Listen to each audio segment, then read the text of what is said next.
Excuse me? Excuse me? Where's everybody going?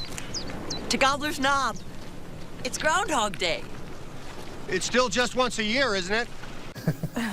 We just watched a clip from a classic. That's Bill Murray in Groundhog Day. The movie came out more than 30 years ago in 1993. And now we have the chance to see Phil Connors relive the same day over and over again on stage. Yeah, joining us from the Spotlight Theater are Matthew Call and Abby Bastion. Thank you both for joining us today. You're both actors in this musical, and you know, the premiere is tomorrow night. It sure is. Are you excited? We are so excited. It's going to be so much fun. It's got to be funny. Yeah, we can tell. So, Matt, you know, for those who've not really seen Groundhog Day, describe it for us, and describe the movie and now turning it into a musical. Exactly. Yeah. So Groundhog Day features a rather cynical and narcissistic weatherman named Phil Connors, who in the sun. Okay, sorry. Oh no, wait, whoa, no. Or am I? Do I need to do a little I need to do some self-reflection? We can't even really describe him as a weatherman. He is a meteorologist. Oh, there you go. Exactly. So Phil Connors, while on assignment in Puxatawny, finds himself caught in a time loop where he's having to relive February 2nd over and over and over. And of course, then hijinks ensue. Yes. So that's the main plot of the whole thing. It's just really, really funny.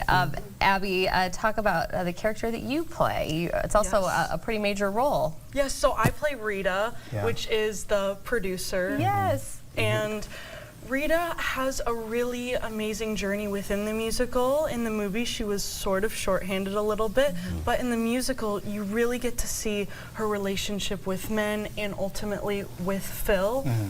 Yeah, that's great. So, you know, we've mentioned, obviously, this is a musical. So how does the music enhance the story? Oh, well, it's the beauty of having the music in there is that you also get to have all the voices of the town come together and tell the story with Phil and with Rita, and also just the humor of it. The composers, Tim mentioned, who's been writing comical music for years, and so to have his little flavor and his little edge into the show really enlivens everything. Yeah, absolutely.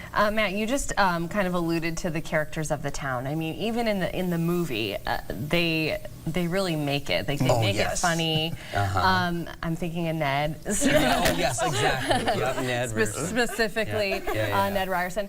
So, Abby, talk a little bit about the characters and, you know, why that's such an enjoyable part of seeing this. Yeah, so Ned is a part of the musical as well. I know, and the Eric Finch, who plays him, is fantastic, and there is also Chubby Man / Jonathan, who he meets the first person in the morning, Mrs. Lancaster, who has the coffee. Yes. You really do Your see favorites. Yeah, exactly. All the favorites are in Absolutely. there. I love that. So it might be hard to choose, but would you guys have a favorite scene that you guys like out of it? Ooh, that is good. I will tell you there are two songs that actually got me super excited about in the musical, one of which is Stuck, where Phil is going through any help he can get to be able to understand what's wrong with him and how to be able to get out. And the next one right after that is where he's kind of exhausted all his options and he goes to get drunk with Gus and Ralph, and it is amazing. And so I absolutely love both of those parts in that. Okay, what about you?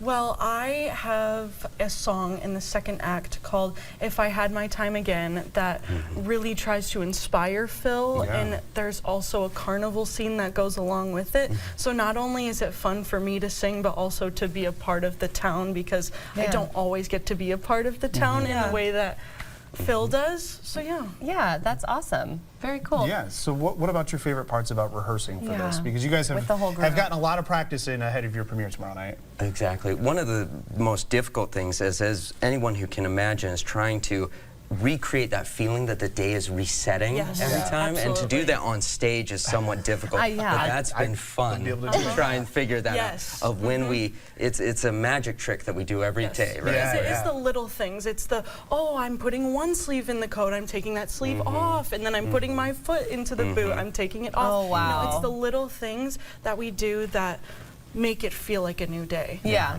Okay, well, before we run out of time, probably the most important question. So the Groundhog, Punxsutawney Phil, actually did see his shadow this year, and I would just love your thoughts on that.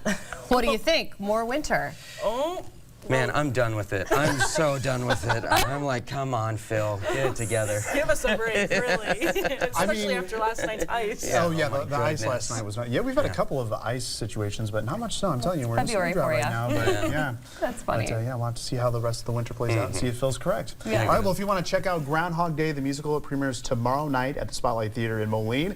There are additional performances on this Friday and Sunday, or Saturday and Sunday rather, along with next weekend. So if you'd like to purchase tickets, visit thespotlighttheaterqc.com.